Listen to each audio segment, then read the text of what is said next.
Welcome back.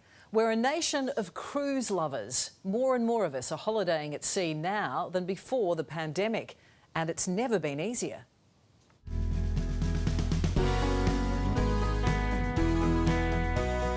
Australians have had a long love affair with cruising, and it's not hard to see why. Whatever you want to do, it's there for you 24 hours a day.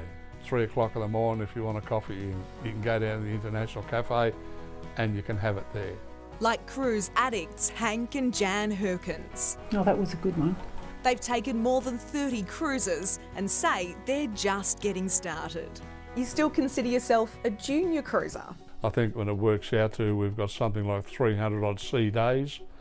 Others will come up with 1,200 sea days, 2,000 sea days.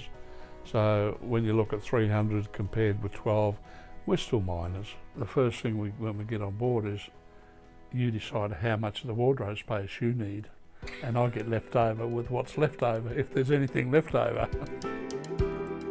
The Perth retirees have sailed the South Pacific, adventured across Asia, cruised Canada and motored the Mediterranean. That's from New Zealand, Dubai. Dubai, yes, Vietnam, Norway. Next on their bucket list, a cruise to the UK.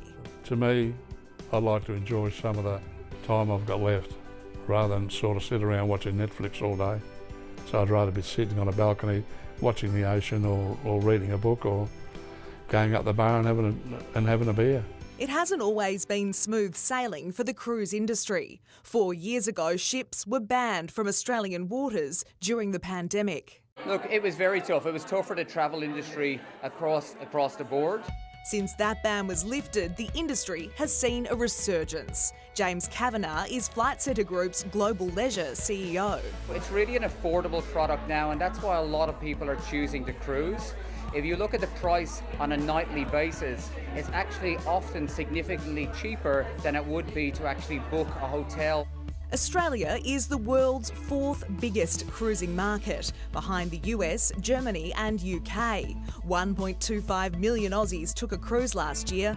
That's up from 1.24 million in 2019, and it's closing in on 2018's all-time high. The average age of a cruise passenger has also dropped. It was 50.4 5 years ago, and now it's 48.4. 35-year-old mother of 2, Kate Gribble, who is looking to book her first ever cruise. It was her 7-year-old son who spurred her on. He said, "Mum, a Disney cruise, what about cruises?" And I was like, "Oh, okay." And he was like, "What's on a cruise ship?" And I was telling him, and it kind of blew his mind that there's a floating pool and a floating cinema and all the food. And yeah, the more I thought about it, I was like, I don't have to cook for 7 nights. So it's the best bit for me, I think.